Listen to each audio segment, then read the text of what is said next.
YouTube, what's up? It's your boy Antha Barber coming back at you with another haircut tutorial. In this video, I'm going to be doing a mid skin fade with the ghost line beard fade.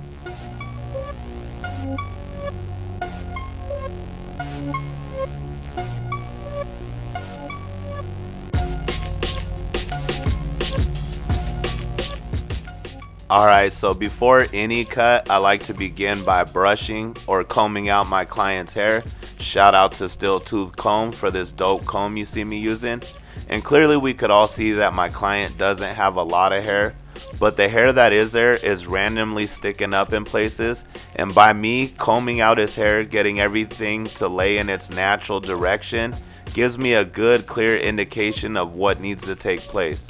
So right here, I slap on my wall number 2 premium guard. I'm coming in with the lever close and I'm knocking out the bulk. But this is also going to be the desired length for my client, so I'm making sure to take my time to give them a good even cut.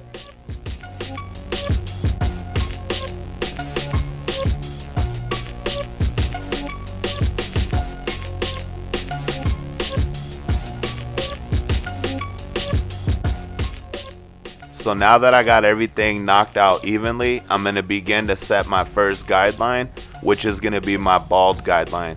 So this is going to be a mid skin fade.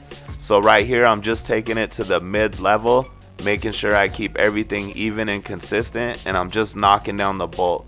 And the reason why I decided to set it in with my seniors is because I do have the fade blade on here, and I feel like it knocks it down just as much as my trimmer does. But there's also a perk to it. So once I set it in with the lever closed for my guideline, there's no harsh line to remove later because I'm going to be blending in from an open lever to a closed lever, and I set it with the closed lever, so it's going to be a nice smooth transition.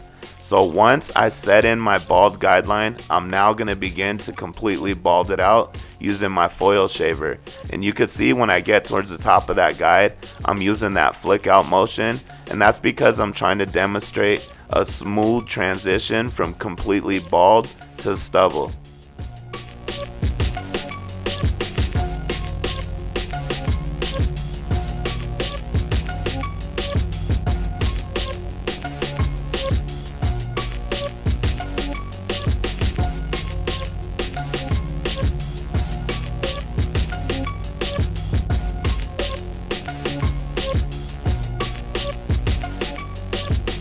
Alright, so now that my bald guideline has been set, I'm now going to come in with my clipper with my lever open, and I'm going to set my next guide. And I'm giving myself about an inch, and I'm going to remain consistent with that inch from here on out with any other guides that I set.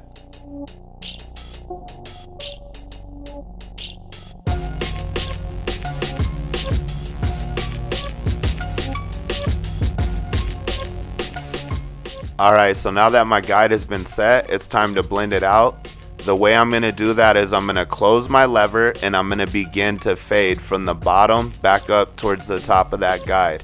And little by little as I go up, I'm going to open my lever. And each time that I do that, I'm going to notice that that guide's moving up with me. And that's okay because that's exactly what I'm looking for. By the time I reach the top of that guide and my lever's fully extended, it'll be completely blended out.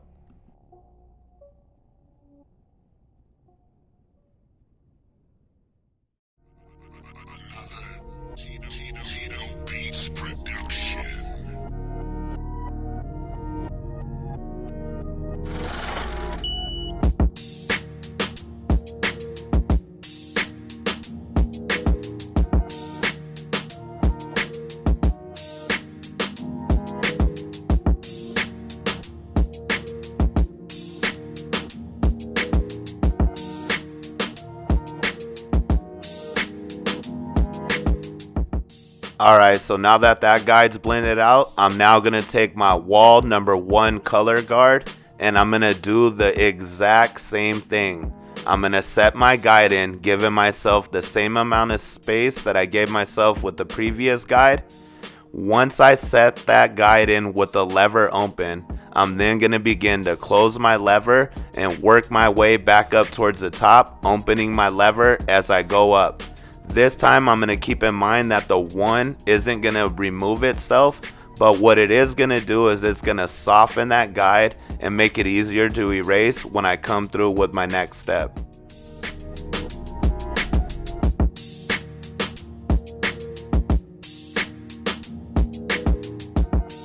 Alright, so now I'm going to come in with my wall half color guard with the lever open, and right where I just showed you, I'm going to begin to attack that weight that was left behind by the 1 closed. I want to stress that I'm staying flush on the head. I'm not using a flick out motion.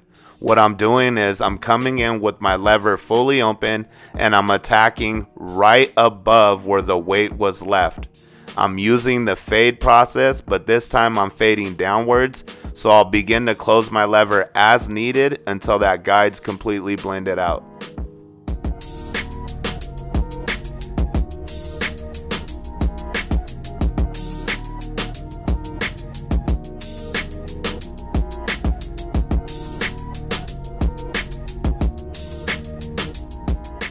So right here, I'm going to do a little bit of lever play or detail work, and I'm just focusing on any dark spots that I see in this blend.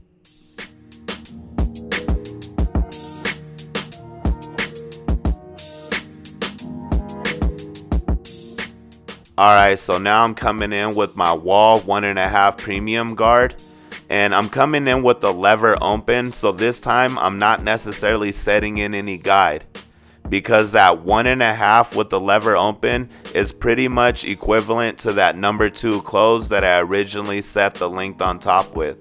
So all I'm doing is I'm using the fade down process and I'm closing my lever as needed, removing any weight or bulk that I see.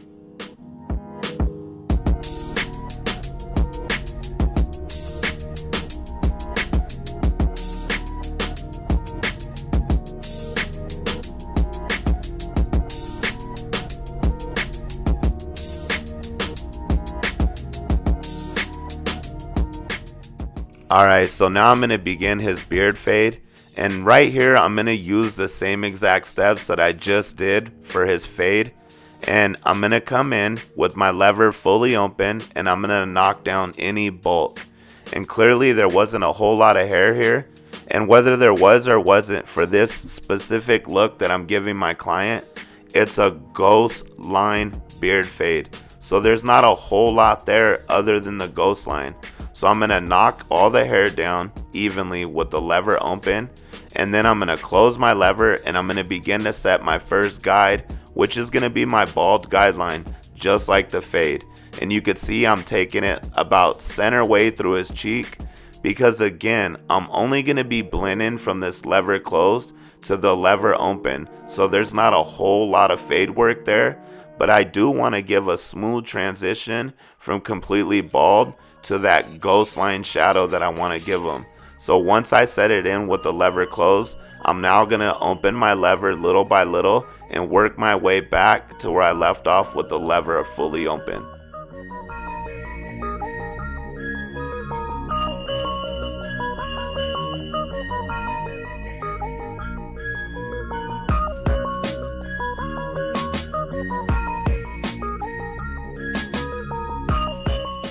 Alright, now that I got everything knocked down and blended out, I'm going to come in with my foil shaver and I'm going to completely bald out right to the point where I left off with the lever closed. And when I get towards that area, I'm going to use that flick out motion, trying to give a smooth transition from completely bald to stubble.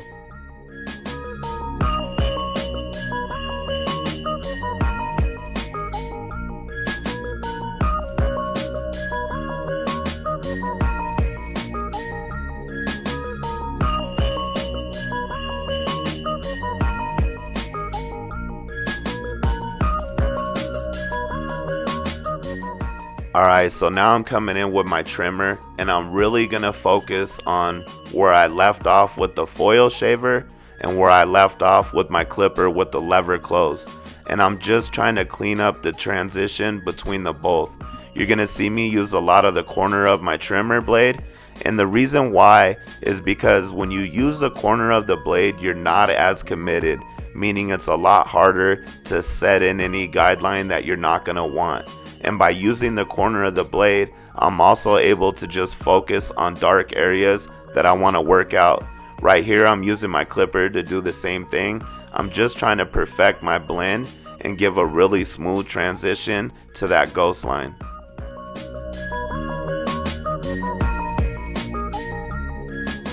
Alright, so now I'm going to begin his razor work, and I'm going to clean up his beard line, and also I'm going to line up his hair. Unfortunately, I'm not able to film that right now because, as I said before, I'm cutting out of a stylist chair and the chair doesn't lean back, so it's an awkward position for me and my client. But I do want to take this time to say thank you for watching. If you got anything useful, I ask that you smash that like button. If you're new to my channel, I suggest you stick around. It's only gonna get doper from here. I appreciate y'all. Be blessed and be a blessing. I'm out.